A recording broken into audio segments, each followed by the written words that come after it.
Hopefully everybody is doing good. तुम लोग fit हो गए और अगला प्रीवियस वीडियोस तो तुम लोग को मिल चुका है, तो होपफुली चैप्टर्स समझ में आ रहा है और तुम लोग अपना काम कर रहे हो। क्वेश्चन आंसर्स करते रहो। There are lots and lots of question answers जो तुम लोग को करना है। और ये बात ज़रूर मतलब फॉलो करना कि स्कूल होता है तो एक फ़्लो में रहते हो, क्योंकि अभी वो फ्लो नहीं है। घर में हो, अपने हिसाब से चल रहे हो, फिर भी तुम लोग का बोर्ड एग्ज़ाम्स तो जाने वाला नहीं है। बोर्ड एग्ज़ाम्स तो आएगा ही and you have to give your board exams. वो भी अच्छा रिजल्ट भी करना है, तो पढ़ना कंटिन्यू रखो, एन्जॉय करो, एट द सेम टाइम पढ़ो भी, तो यही करो। तो आज हम लोग लाइफ साइंस का चैप्टर 4 समझेंगे, जो कि है evolution and adaptation. Page number 92 निकालो तुम लोग। Everybody take out page number 92, evolution and adaptation. तो पिछला चैप्टर में हम लोगों ने जेनेटिक्स पढ़ा था, जो कि बेसिकली मेंडलियन जेनेटिक्स था। मतलब Mendel is considered as the father of genetics. तो मेंडल ने जो जो पॉइंट्स बोला था, मेंडल का जो जो हाइपोथेसिस था, वो हम लोगों ने प्रीवियस चैप्टर में पढ़ा। This chapter deals with evolution and adaptation. Now this chapter, इसमें जो साइंटिस्ट मेन उभर के आएंगे वो है लमार्क एंड डार्विन। ठीक है, तो हम लोग इस चैप्टर में बेसिकली लमार्किज्म एंड डार्विनिज्म, ये दोनों चीज हम लोग पढ़ेंगे। तो चलो स्टार्ट करते हैं chapter. Everybody on page number 92 please.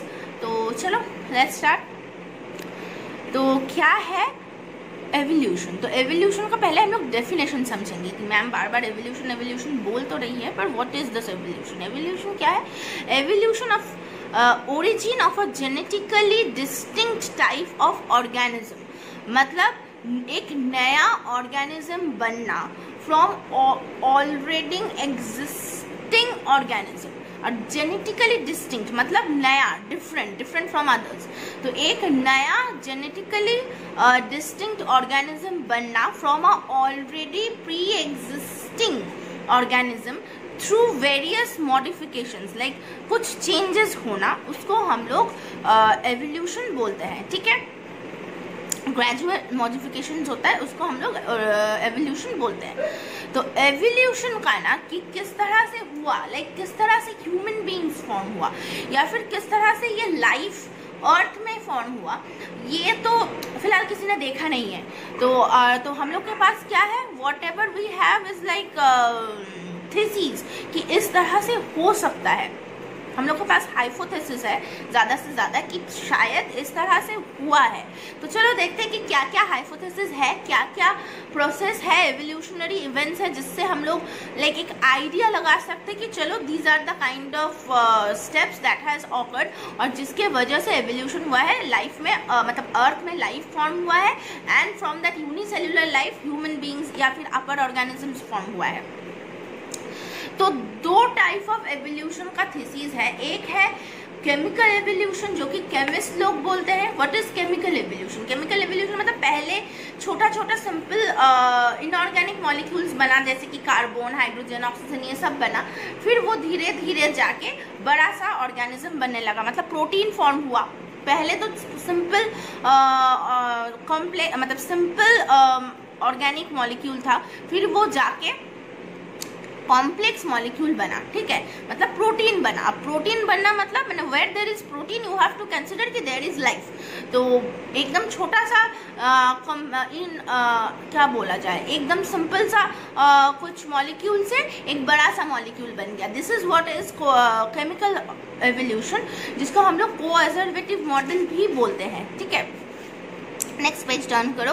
तो जो पहला एकदम देखेंगे, according to Fox, microsphere is the first cellular organism which is made from कोऑर्बिटिव। मतलब पहले H2O, HCN, CO2 ये सब बना।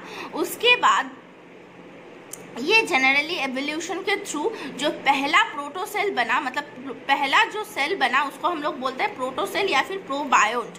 तो ये है मतलब केमिकल सिंपल कंपाउंड से फिर धीरे धीरे प्रोटीन फॉर्म करके फिर लाइफ फॉर्म करना, this is called chemical evolution. ठीक है, ये फॉक्स ने बोला था।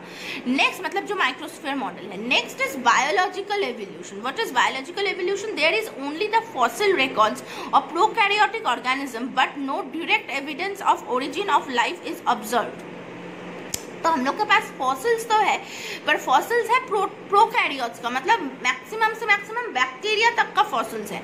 उसका पहले वाला कुछ ऐसा एविडेंस नहीं है कि जहाँ से हम लोग पता मतलब सोच सकते हैं कि बायोलॉजिकल एवोल्यूशन के द्वारा ही ह्यूमन बींग्स या फिर लाइफ बना है। फिर भी there is a like model. तो virus represent such living forms. जैसे कि देखना, एक तो नॉन लिविंग होता है, एक लिविंग होता है। अब नॉन लिविंग और लिविंग के बीच में अगर कुछ है, दैट इज वायरस। वायरस क्या होता है?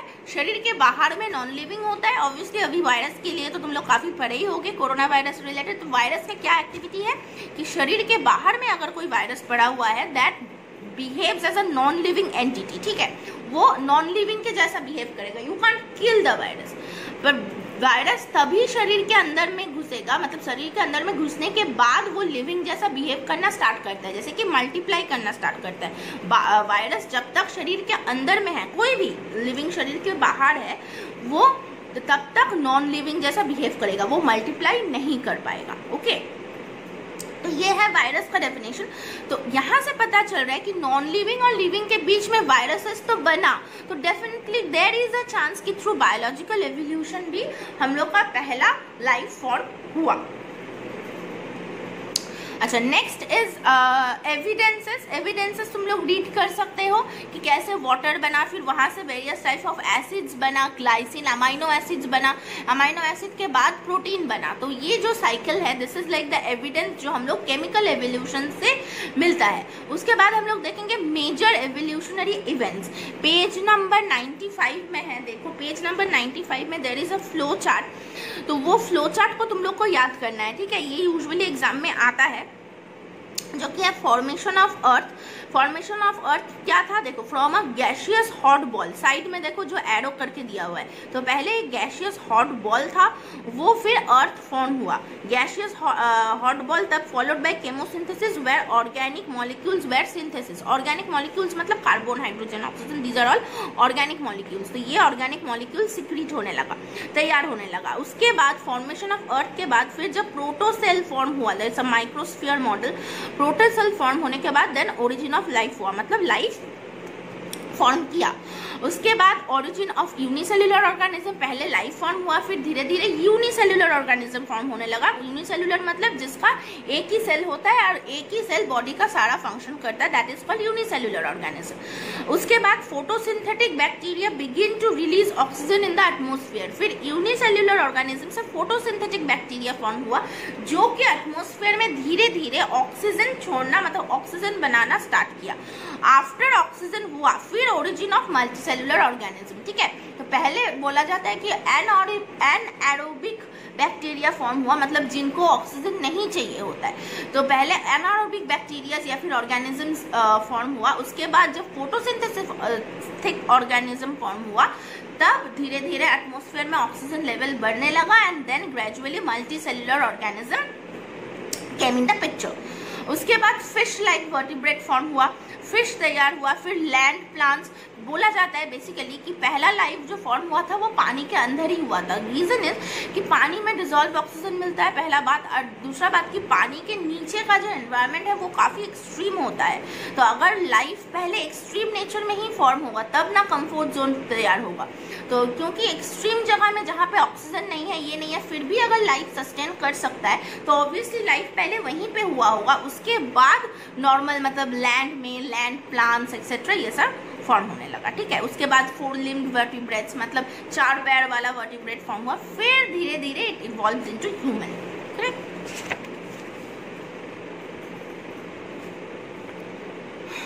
फिर देखेंगे थ्योरीज ऑफ ऑर्गेनिक एवोल्यूशन, तो यहाँ पे आता है लमार्किज्म, ठीक है। तो what is Lamarckism? Lamarckism developed by Lamarck in 1801 and 1809 is considered as the first theory of evolution. तो एवोल्यूशन का फर्स्ट थ्योरी किसने दिया था? लमार्क ने दिया था। The theory was published in the book Philosophie Zoologique. According to him, living organism acquires changes in body structure in order to adapt itself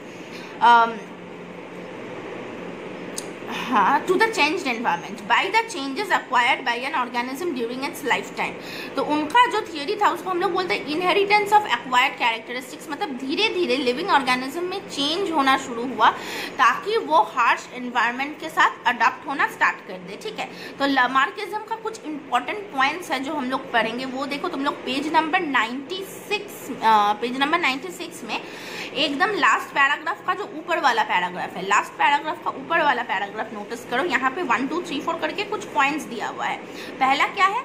All the living organisms have an inherent tendency to develop with the attainment of some features with the help of vital force within। मतलब हम लोग का शरीर के अंदर में ना एक एनर्जी होता है, एक वाइटल फोर्स होता है, जिसके वजह से मैं बात कर रही हूँ या फिर मतलब हम लोग सारा जो लिविंग ऑर्गेनिज्म है उसके अंदर में अगर फोर्स या एनर्जी नहीं होता तो हम लोग बात नहीं कर पाते। Life, what is life? वो जो लाइफ है that is what is vital force.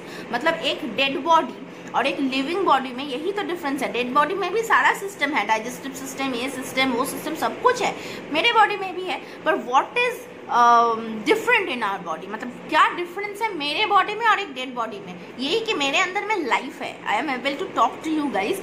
तो ये जो वाइटल फोर्स है हर ह्यूमन मतलब हर ऑर्गेनिज्म का एक टेंडेंसी होता है, अडॉप्ट करने का एक नेचर होता है ये वाइटल फोर्स के द्वारा, ठीक है।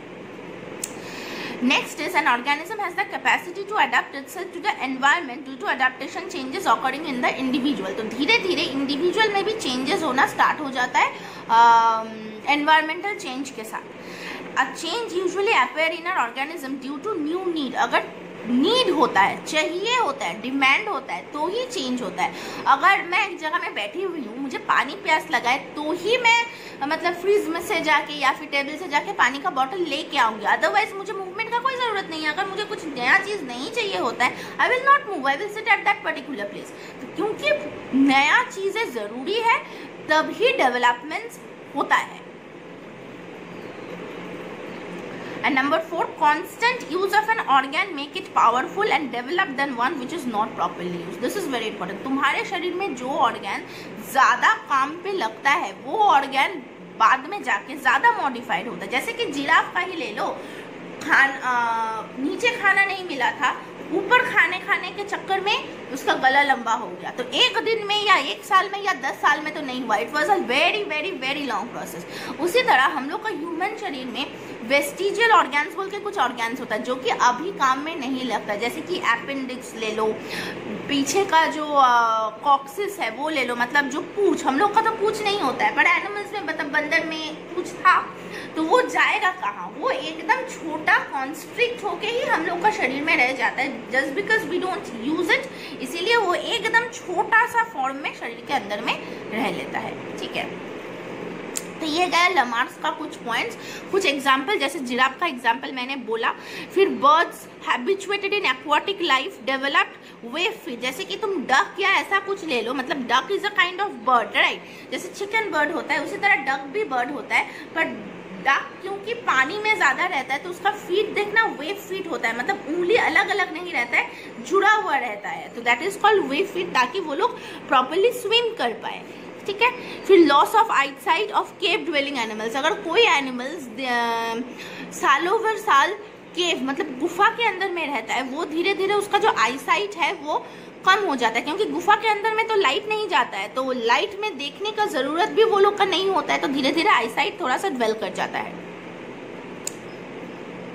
Due to availability of enough food on the ground and absence of enemies on the ground, the ostrich would not use their wings for flight and eventually this bird became flightless। जैसे कि ostrich, क्योंकि ज़मीन में ज़्यादा food है obviously, और birds का शत्रु मतलब बर्ड्स का जो एनिमीज है वो तो ज़मीन में कम ही होगा ना, ऊपर में ही ज़्यादा होगा।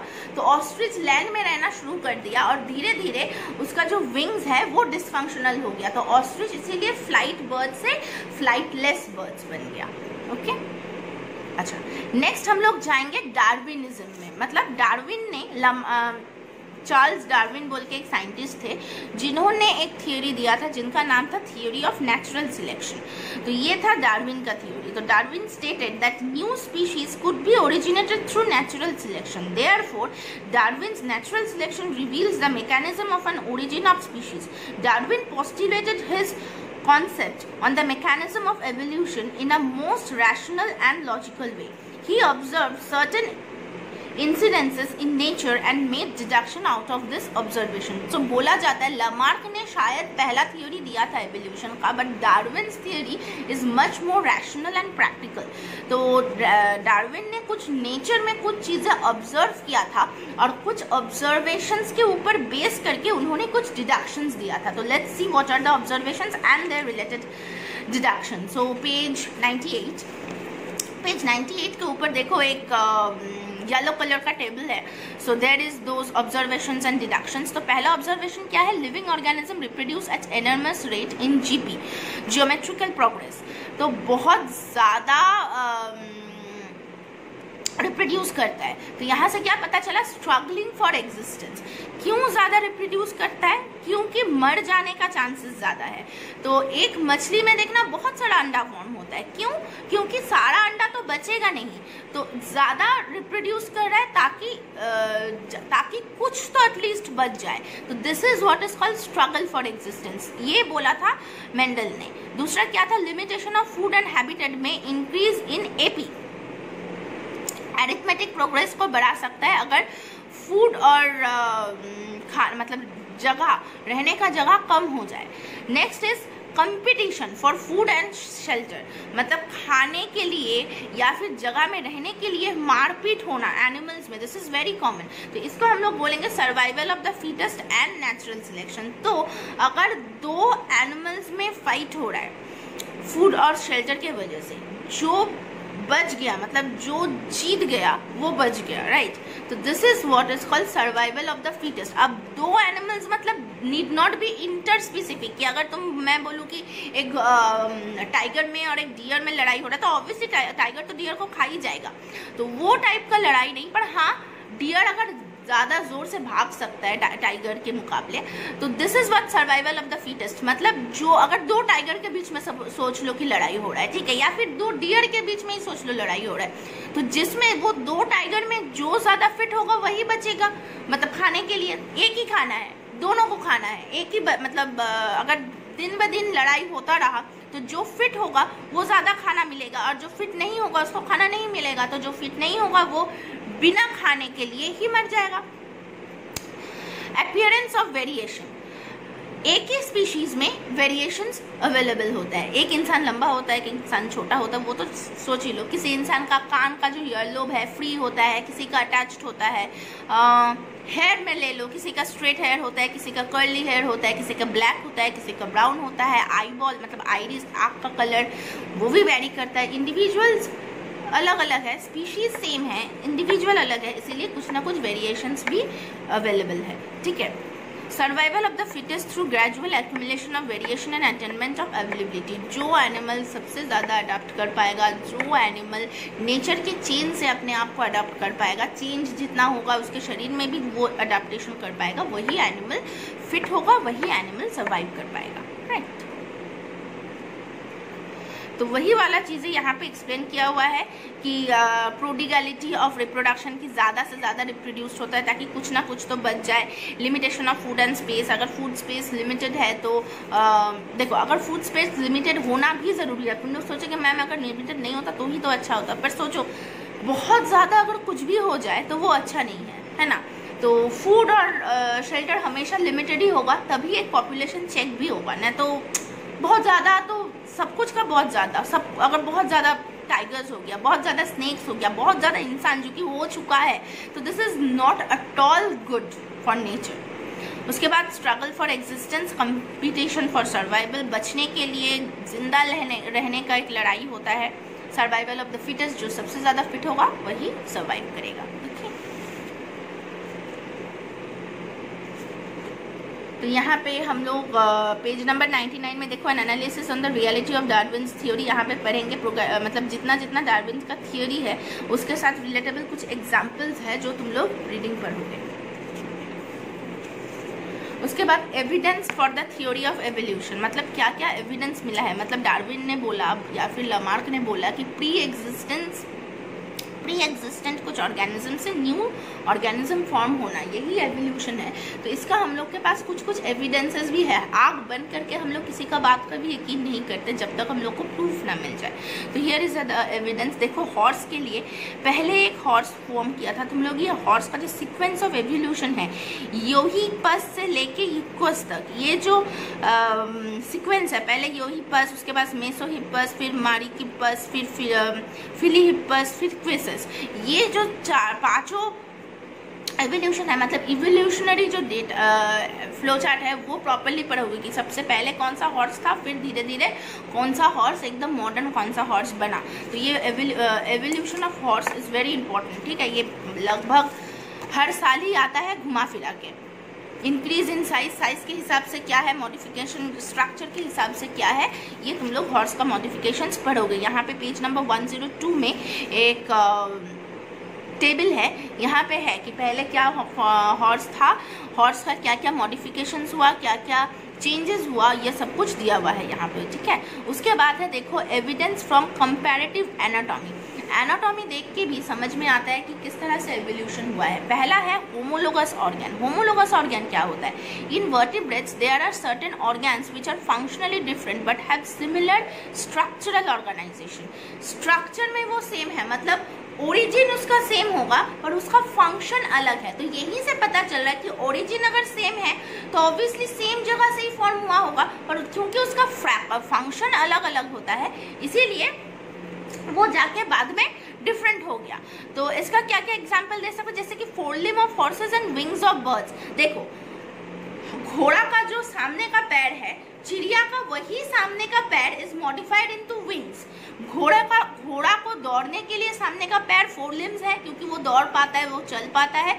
और पक्षी को क्योंकि उड़ना होता है तो those front limbs are only modified into wings. तो पहले दोनों फ्रंट लिम्स था, क्योंकि चिड़िया ऊपर उड़ने लगा तो their front limbs have modified into wings, whereas normal animal में वो 4 लिम्ब ही रह गया, ठीक है। तो this is an example of homologous organ. Next है analogous organ. Functions are same but structurally they are different. जैसे कि they are completely different in their organization but have different origin but functions are same. For example, wings of insects and wings of birds are analogous organ because both are used for flying but they are dissimilar origin. Insect का जो wings है और birds का जो wings है, दोनों wings है तो ऑब्वियसली दोनों हेल्प इन फ्लाइंग, पर दोनों विंग्स का जो ओरिजिन है, बर्ड का जो विंग्स है वो लेग से बना है, पर इंसेक्ट का जो विंग्स है वो लेग से तो नहीं बना है। तो बोथ विंग्स का जो ओरिजिन है that is different but both of their functions are same, ठीक है। तो this type of organs are called analogous organ. तो होमोलोगस ऑर्गन में क्या होता है, ओरिजिन सेम होता है, फंक्शन डिफरेंट होता है। Analogous is just the vice versa of it कि फंक्शन सेम होता है पर ओरिजिन डिफरेंट होता है, ठीक है। Next is vestigial organ. अभी जो मैंने बोला था कुछ कुछ ऑर्गन्स होता है जो कि हम लोग अभी और यूज नहीं करते, वो ऑर्गन्स को हम लोग बोलते हैं वेस्टिजियल ऑर्गन, ठीक है। जैसे कि अपेंडिक्स, फिर मसल्स इन द ईयर में जो मसल्स था, हम लोग ईयर को तो मूव नहीं कर पाते।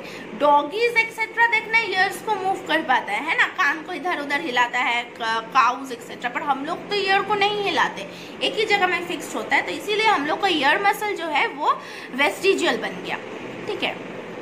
नेक्स्ट वो जो मैंने बोला था कॉक्सिस जो कि टेल है, तो ये सब कुछ, ये कुछ ऑर्गन्स का एग्जाम्पल है that has become vestigial in nature, जो कि अभी कुछ काम पे नहीं लगता है। अच्छा, नेक्स्ट इज देखो structure of the heart. Heart का स्ट्रक्चर भी टाइम के साथ साथ कितना मॉडिफाइड हुआ। पहला जो फिश का हार्ट का स्ट्रक्चर है देखो वो 2 चैम्बर्ड है, उसके बाद एम्फीबिया हुआ, एम्फीबिया का भी 2 चैम्बर है, पर थोड़ा सा बड़ा हुआ, थोड़ा सा चौड़ा हुआ। फिर रेप्टाइल्स का देखो 3 चैम्बर्ड हार्ट है, ठीक है, 3 चैम्बर्ड है रेप्टाइल्स का हार्ट में। और फिर ह्यूमन या फिर एप्स मैमल्स का हार्ट देखो 4 चैम्बर्ड हार्ट है। तो 2 चैम्बर्ड हार्ट से 3 चैम्बर्ड, फिर 4 chamber, this is also a kind of evolution, जो कि हम लोग के पास एविडेंस है कि हाँ, पुराने चीज़ से ही नया चीज़ बनता है। हमेशा नया चीज़ का फॉर्मेशन कभी पुराना, मतलब कभी नया नहीं होता है। नया चीज़ का फॉर्मेशन हमेशा पुराने चीज़ से होता है। तुम लोग कपड़ा को ही ले लो ना, क्लोथ्स को ही ले लो, मतलब शर्ट और पैंट तो बहुत दिन से चल रहा है, पर वही मॉडिफाई होना, वो उसी का कुर्ता पैजामा बन जाना, उसी का जैकेट बन जाना, उसी का ही कुछ और स्टाइलिश टी शर्ट बन जाना, everything is sort of a modification. Shirt pant तो पहले से ही था, तो वही मतलब वही चीज़ का मॉडिफिकेशन हो जाना, दैट इज कॉल्ड एवोल्यूशन। या फिर तुम अगर कोई वुमेन का सोचो, लड़की लोग का सोचो, क्या होता है, साड़ी तो था, पर साड़ी को काट के ही सलवार कमीज बना, साड़ी को काट के ही तुम्हारा कुर्ता बना, कुर्ती बना, साड़ी को काट के ही फिर टॉप्स, फिर एक्सेट्रा एक्सेट्रा। अगर जीन्स भी ले लो, मतलब सब कुछ तो धीरे धीरे ऐसे ही फॉर्मेशन हुआ ना। There is always a piece of cloth जो मॉडिफाई होकर कुछ ना कुछ नया सा ट्रेंड्स बना। बट प्रॉब्लम ये है कि ये सब कुछ पहले से ही था, मतलब तुम्हारा जो कुर्ता या टॉप घर में पहनते हो वो आसमान से नहीं गिर गया, पहले say that was available, the cut is new, that is the only thing.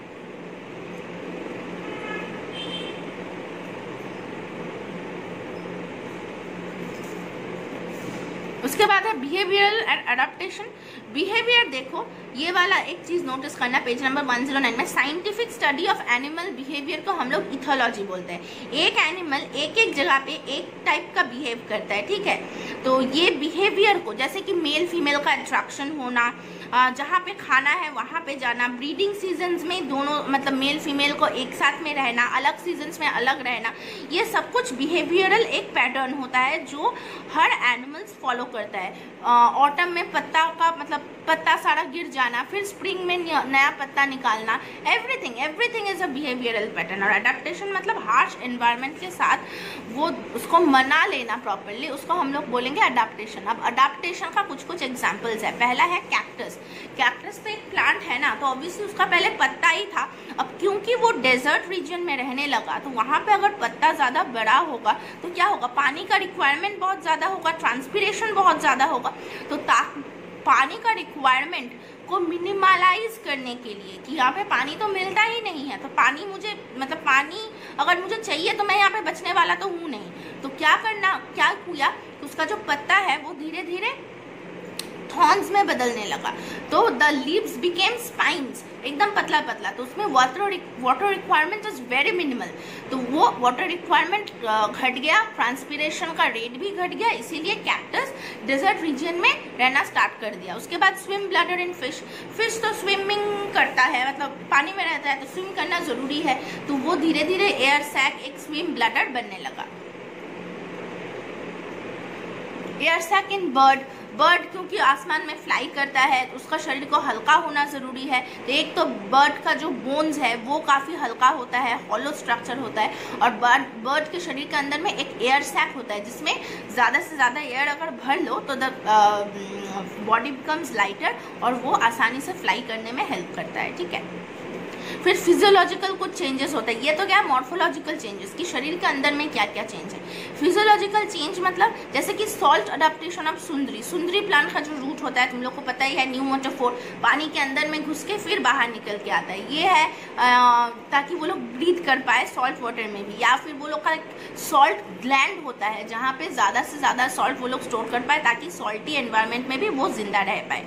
Adaptive features are found in camel के अंदर में वाटर लॉस मतलब हम्प होता है जिसमें वो लोग वाटर को स्टोर करके रख पाता है, तो ये गया एडेप्टिव फिजियोलॉजिकल फीचर्स एनिमल्स में, ठीक है।